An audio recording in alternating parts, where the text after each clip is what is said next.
Hi, beautiful people. I hope you're doing amazing, amazing, amazing. I'm not going to be here for long, but I just have something to say though, right?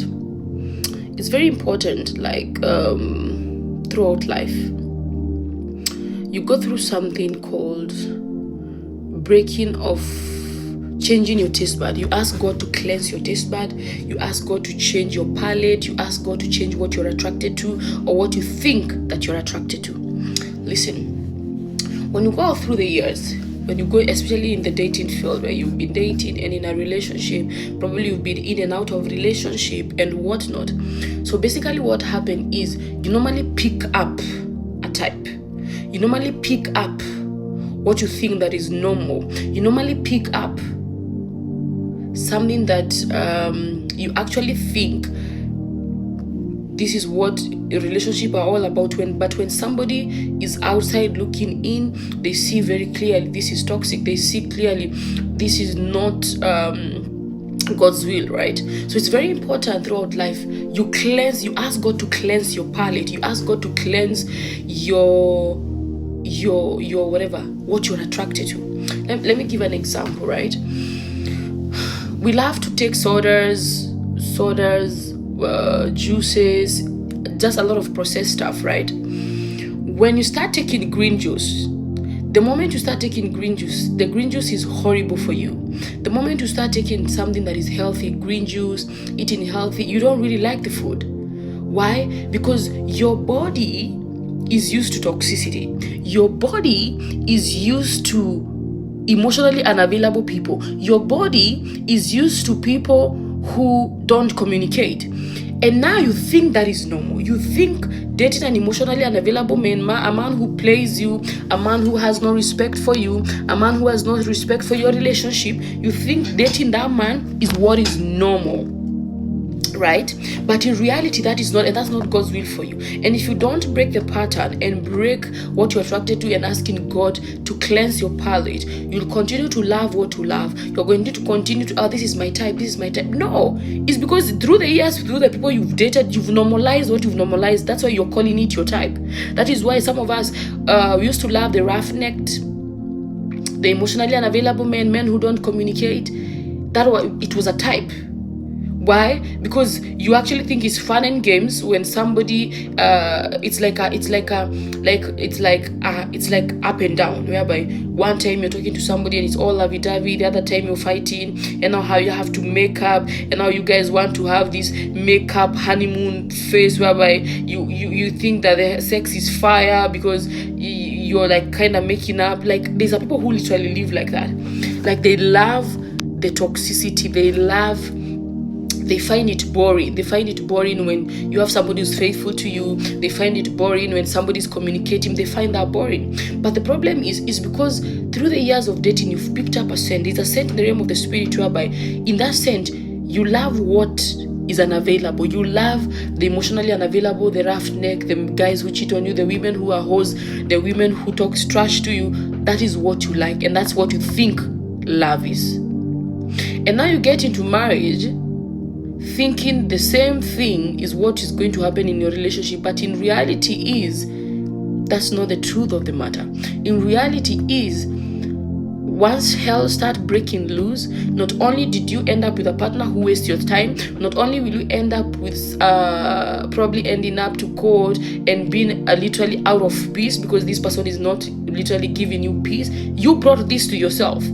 You literally brought this to yourself. And let's tell each other the truth. This is 2025. We are not going to sugarcoat nothing, right? Let's tell each other the truth. Some of us are calling red flags green flags. We are trying to change people and trying to change situation and trying to say they are going to change so you make room for everybody.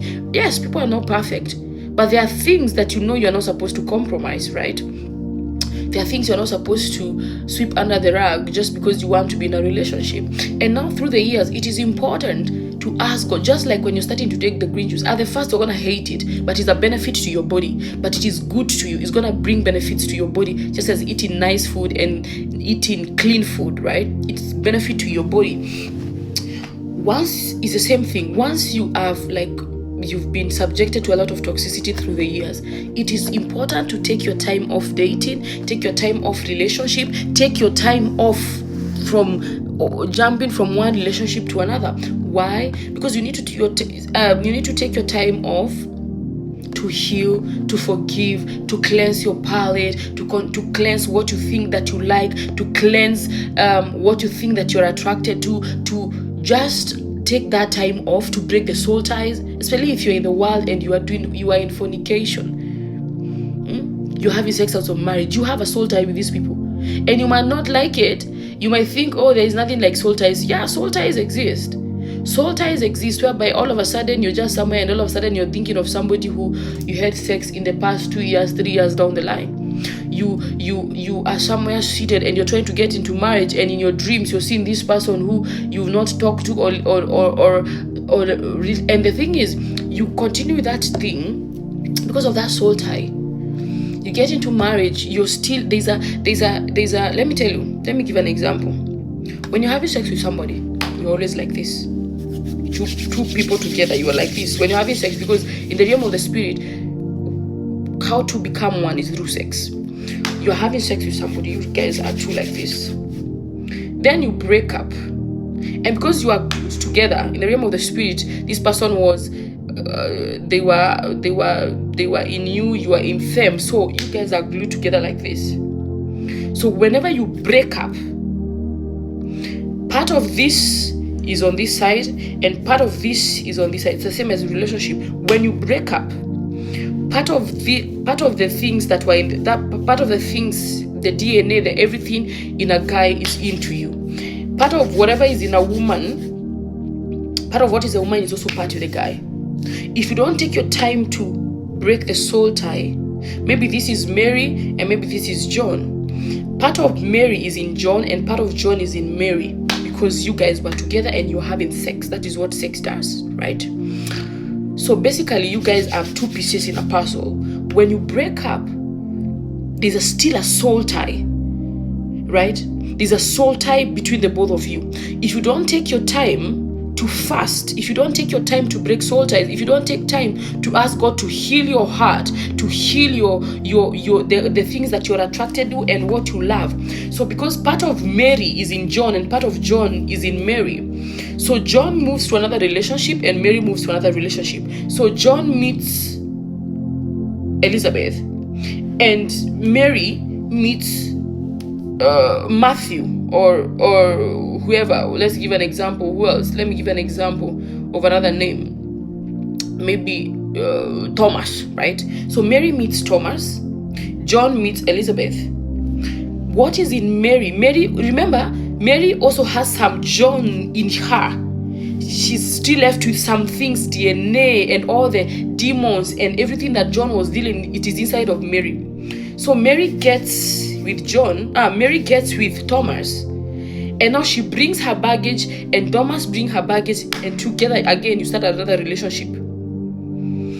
So whatever is in Thomas goes to Mary, and whatever is in Mary, so whatever Mary has plus the John content that is in her life goes to Thomas. So you continue in that process through the years. Guess what? That is why most of us don't even know who we are. That is why most of us in our DNA, we have changed. We don't even know who we are. We don't even know what we like, because through the years we've collected DNAs and fluids from different people, and now you've taken it over to a relationship. That is why even when you try to be in a healthy relationship, you cannot. Unless you break the soul tie. And how do you break soul ties? Fasting. Ask God to forgive you, and you stop fornicating, stop having sex before marriage. Ask God to forgive you, repent, ask God to forgive you. Yeah, and take your break off from relationship. Take your break off from relationship. Serve the Lord. Develop an intimate relationship with the Lord. Serve the Lord. Find a church community. Grow as an individual. Grow. What do I like? What does it mean to be a wife to me? What does Eugenia like? When you know you're growing individually, you've broken the soul ties, and you're moving in different directions. You're moving in the same directions. Somebody is working on themselves, somebody is working on themselves, because you're using your singlehood to serve the Lord. You're using your single season to know who you are. So when you get together in marriage, you have no contents of anybody, you have no contents, you know, anybody, you know who you are individually, then you come together. Yeah, so